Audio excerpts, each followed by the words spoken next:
एक IAS officer जो काफी प्रचलित थे पूरे केरला में, कलेक्टर ब्रो के नाम से, अचानक हो जाते हैं सस्पेंड, वो भी एक सोशल मीडिया पोस्ट के लिए। अक्सर आपने सुना होगा कि अगर आप आईएएस ऑफिसर्स के खिलाफ पोस्ट करते हैं तो आपको जेल हो सकती है, पर एक सेलिब्रेटेड आईएएस ऑफिसर जो केरला से थे, एन प्रशांत, जिन्हें कलेक्टर ब्रो के नाम से भी जाना जाता था, आखिर क्यों अचानक से सस्पेंड हो जाते हैं? जिनकी पॉपुलैरिटी इंस्टाग्राम फेसबुक पर काफ़ी ज़्यादा थी, जो आम जनता में भी पॉपुलर थे और काजीगुड़े जैसे इंपॉर्टेंट डिस्ट्रिक्ट में भी थे, क्यों होते हैं सस्पेंड? क्या है ये पूरी कहानी और क्यों ये कहे जाते हैं कलेक्टर ब्रो, और कैसे ये दिखाता है कि विसल ब्लोअर बनना भी आपके लिए खतरा क्रिएट कर सकता है? जानते हैं इस वीडियो में। वेलकम टू ज्ञान कोश। अब सबसे पहली बात, कौन है एन प्रशांत? 2007 में इन्होंने आईएएस ज्वाइन की, यूपीएससी ज्वाइन की, एक आईएएस बने और उसके बाद से ही काफ़ी पॉपुलर रहे। प्रशांत ने केरला में कोझीकोड ज्वाइन करने के बाद कई इंपॉर्टेंट प्रोजेक्ट्स पुश किए, जैसे एक पॉन्ड रिस्टोरेशन प्रोजेक्ट, जहां उन्होंने बोला था कि आप लोग मेरी मदद करें और हम इस पॉन्ड को रिस्टोर करेंगे, तालाब को रिस्टोर करेंगे और बदले में बिरयानी खिलाई जाएगी एज अ पार्टी। और वो काफ़ी सक्सेसफुल रहा, कई लोग उस फीस्ट में शामिल हुए और उसे रिस्टोर किया गया। इसके अलावा उस समय फेसबुक अपने शुरुआती चरण में था। इन्होंने फेसबुक और सोशल मीडिया की रियलिटी को समझते हुए उस पर कई सारी इंपॉर्टेंट कैंपेन्स रन की, जिसमें ऑपरेशन सुलेमानी, जिसके तहत eating the hungry campaign run किया गया, तेरे मेरे बीच में एक और कैंपेन रन की गई। तो इनके ऐसे कैंपेन्स ने इनकी इमेज काफ़ी पॉजिटिव बनाई और इनके काफ़ी फॉलोअर्स भी जुड़े। 3 लाख से ज़्यादा फॉलोअर्स इनकी फेसबुक पे हैं और 50,000 से ज़्यादा इंस्टाग्राम पे भी। इनकी पॉपुलैरिटी पूरी केरला में फैली और काफ़ी एक ऐसे ऑफिसर जो कि अप्रोचेबल थे, लोगों के बीच में पॉपुलर थे, वैसी इमेज इनकी बनती दिखी। लेकिन फिर एक समय आता है जहां इनका एक विवाद होता है और ये सस्पेंड किए जाते हैं। इनका नाम पड़ गया collector bro due to these things, लेकिन सोशल मीडिया पर इनकी पोस्ट ने इनके सस्पेंशन का एक बड़ा कारण क्रिएट किया। हुआ ये कि सोशल मीडिया पे इन्होंने एडिशनल चीफ सेक्रेटरी के खिलाफ कुछ मैसेजेस लिखे, जो मैसेजेस बन गए इनके लिए सस्पेंशन का कारण। और जो ऑफिसर जिनके खिलाफ ये शब्द यूज किए गए वो थे एक सीनियर ऑफिसर ए जयतिलक। और ए जयतिलक के बारे में इन्होंने कुछ पोस्ट किए जहां इन्होंने बोला कि ए जयतिलक एक तरह के साइकोपैथ हैं, और ऐसे स्टेटमेंट्स का इस्तेमाल करने की वजह से फिर इनके खिलाफ एक रिपोर्ट बनती है, जो रिपोर्ट पहुंचती है केरला के सीएम तक। और वहां पर बोला जाता है कि इस तरह की चीज़ों को करने की वजह से, सोशल मीडिया पर ऐसी बातें करने की वजह से हो सकता है समाज में डिवीजन हो, एडमिनिस्ट्रेशन में डिवीजन हो, दिक्कतें हो, और इसलिए एन प्रशांत को सस्पेंड कर दिया जाता है। काफ़ी समय तक सस्पेंड रहे ये। उसके पहले इन्होंने एक बार और ये बोला था कि जब ये जॉइंट सेक्रेटरी थे और इनको जो प्रमोशन मिलना चाहिए वो मिल नहीं पा रहा, तो उन्होंने एक लेटर लिखा कि इनकी प्रमोशन को जानबूझ के रोका जा रहा है।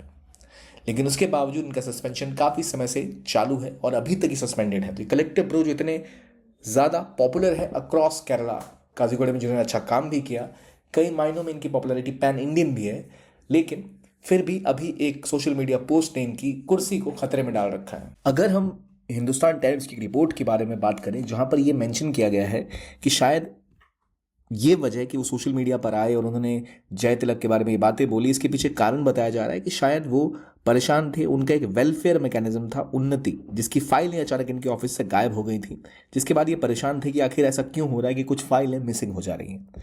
जब इन्होंने इन सीनियर ऑफिशियल्स के ऊपर आरोप लगाए तो इन्होंने ये कहा कि जो उनके सबऑर्डिनेट ऑफिसर्स हैं उनके साथ ये कोऑपरेट नहीं करते और कोशिश करते हैं कि काम रुक जाए। अब ये रियलिटी है या इनका आरोप है, ये हमें पता नहीं। हालांकि इन्होंने खुद ऐसा बोला कि ये ऐसा नहीं चाहते कि पब्लिकली जो भी गवर्नमेंट की बातें हैं वो सामने बोली जाएं, लेकिन लोगों के वेलफेयर में उन्हें ऐसा बोलना पड़ रहा है। हिंदुस्तान टाइम की इस रिपोर्ट के मामले में अगर हम देखें तो यहाँ भी क्लियर हो रहा है कि जो स्टेटमेंट्स थे वो गवर्नमेंट और रिपोर्ट के हिसाब से डेरोगेटरी थे, और ऐसे डेरोगेटरी स्टेटमेंट देने की वजह से किसी भी ऑफिशियल को सस्पेंड किया जा सकता है। पर जब इस सस्पेंशन ऑर्डर आया उसके बाद या उसी दिन एक और ऑफिशियल को सस्पेंड किया गया था, जिनके बारे में बोला गया कि उन्होंने एक रिलीजियस व्हाट्सएप ग्रुप चलाया था। कमाल की बात यह है कि उन्हें दोबारा रीइंस्टेट कर दिया गया, लेकिन इन्हें अभी तक रीइंस्टेट नहीं किया गया। तो कई लोग ऐसा मानते हैं कि शायद ये एक विसल ब्लोअर बने एन प्रशांत, इसी वजह से इनको दोबारा इनकी कुर्सी नहीं दी जा रही है, दोबारा इनको सर्विस पे ज्वाइन नहीं करने दिया जा रहा है। कई लोग मानते हैं कि शायद इनके आने की वजह से ज़रा ट्रांसपेरेंसी हो सकती है, ये मुद्दा है। और कई लोगों का कहना है कि अगर ऐसा कुछ किया जाने लग गया और लोग अनसब्सटेंशिएटेड क्लेम्स सोशल मीडिया पे करने लगे और करते रहे, तो कई ऑफिशियल्स के साथ दिक्कतें खड़ी हो सकती हैं। और इसीलिए कई ऑफिशियल्स ने इसे जस्टिफाई भी किया है। सच्चाई क्या है ये हमें नहीं पता। ना ही एन प्रशांत ऐसे पहले ऑफिशियल हैं जिन्होंने ऐसा सस्पेंशन झेला है, और कई ऐसे आईएएस ऑफिसर्स हैं जिनके बारे में हम अक्सर सुनते रहते हैं कि जिनके पॉजिटिव इमेज और कामों के बावजूद उनके खिलाफ विरोध किया गया, बाय पॉलिटिशियंस, पर यहाँ हमें ब्यूरोक्रेसी के बीच में ही एक दरार होती दिख रही है।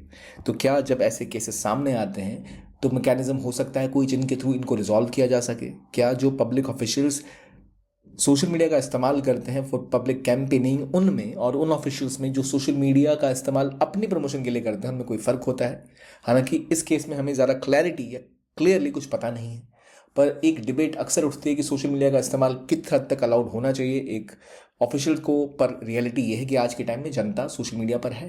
अगर उनके ग्रीवांसेस हैं तो वो एड्रेस तभी हो पाएंगे जब सोशल मीडिया पर वो जो आवाज़ उठा रहे हैं उनका जवाब ऑफिशियल दे और वो एक्टिव रहे। और कुछ ऐसा ही एन प्रशांत ने किया था अपनी एक्टिविटी और सोशल मीडिया पे कैंपेनिंग को स्ट्रांगली पुश करके। अब एज ए विसल ब्लोअर जो इन्होंने आरोप लगाया, या एज ए विसल ब्लोअर थे या फिर वो आउट ऑफ एंगर थे, ये क्लियर नहीं है। पर ये पहला मामला नहीं है और कहा जा सकता है कि शायद ये आखिरी मामला भी नहीं होगा जहां पर ऐसे आरोप लग रहे हैं और ऐसे ऑफिशियल्स के खिलाफ एक्शन लिया जा रहा है। अभी समय के बाद हमें पता लगेगा कुछ समय में क्या वो रिइंस्टेट होते हैं या नहीं हो पाते। पर इतनी मेहनत के बाद, आईएएस क्रैक करने के बाद आपके मन में एक सवाल आएगा कि भाई आखिर क्या इतनी आज़ादी नहीं होती? तो उसके पीछे कुछ रीजंस हैं जो लीगल है और जो एडमिनिस्ट्रेटिव हैं, जिसके तहत एक ऑफिशियल्स के पास कुछ जिम्मेदारियां होती हैं जो वो सोशली या पब्लिकली नहीं बोल सकते, क्योंकि एक मैकेनिज्म होता है डिस्प्यूट और ग्रीवांसेस को रिड्रेस करने का with in the administrative setup. उसके बाहर जाने के बाद एक्शन लिया जा सकता है सरकार द्वारा, जो यहाँ पर लिया गया है। यहाँ हम आगे की बात अगर करें तो क्या आईएएस ऑफिसर्स के पास ये अधिकार होना चाहिए कि वो अपने आप को खुल के सोशल मीडिया पर व्यक्त कर पाए? As per the government SOP ये अलाउड नहीं होता कि जो ऑफिशियल्स हैं वो अपनी पूरी तरह जो freedom of speech and expression है उसको प्रैक्टिस करें। ऐसा भारतीय संविधान में भी प्रोविजन है कि वो नहीं कर सकते। तो इन केसेस में अक्सर जो ऑफिशियल्स होते हैं उन्हें अपने आप को सेंसर करना पड़ता है कि वो कितना बोले और कैसे बोलें। तो ये कार्रवाई जो इनके खिलाफ हुई है, इस कार्रवाई का अगला क्या कदम होगा वो हमें नहीं पता। बट हम ये कह सकते हैं कि सोशल मीडिया पर पोस्ट करते हुए सिर्फ हमें ही नहीं, कई बार तो सीनियर आईएएस ऑफिसर्स को भी संभल के कदम उठाने पड़ते हैं। लेकिन अगर आपका सपना एक आईएएस ऑफिसर बनने का है और आप प्रिपरेशन कर रहे हैं तो आपके लिए बहुत इंपॉर्टेंट है कि आपको अच्छी गाइडेंस मिले, जिसके लिए हमारा कोर्स पीडब्ल्यू ओनली आईएएस का फाउंडेशन कोर्स संकल्प, टाइटन, प्रहार ज्वाइन कर सकते हैं। अगर आप इंग्लिश मीडियम में पढ़ रहे हैं तो आप टाइटन ज्वाइन कर सकते हैं 2025 के लिए या फिर 2026 के लिए।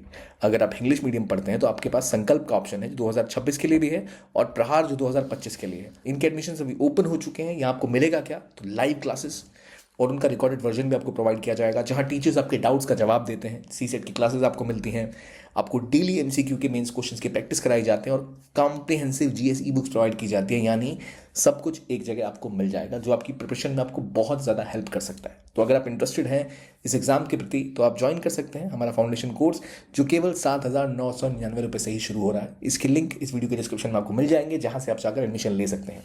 और आप कमेंट बॉक्स में मुझे ये भी ज़रूर बताइए कि अगर एन प्रशांत जैसे ऑफिशियल्स के साथ ऐसा हो सकता है तो आम व्यक्तियों के साथ कितनी दिक्कतें खड़ी हो सकती हैं। तो ये था आज का वीडियो। देखने के लिए धन्यवाद। कीप ऑन वॉचिंग ज्ञान कोश and have a very nice day.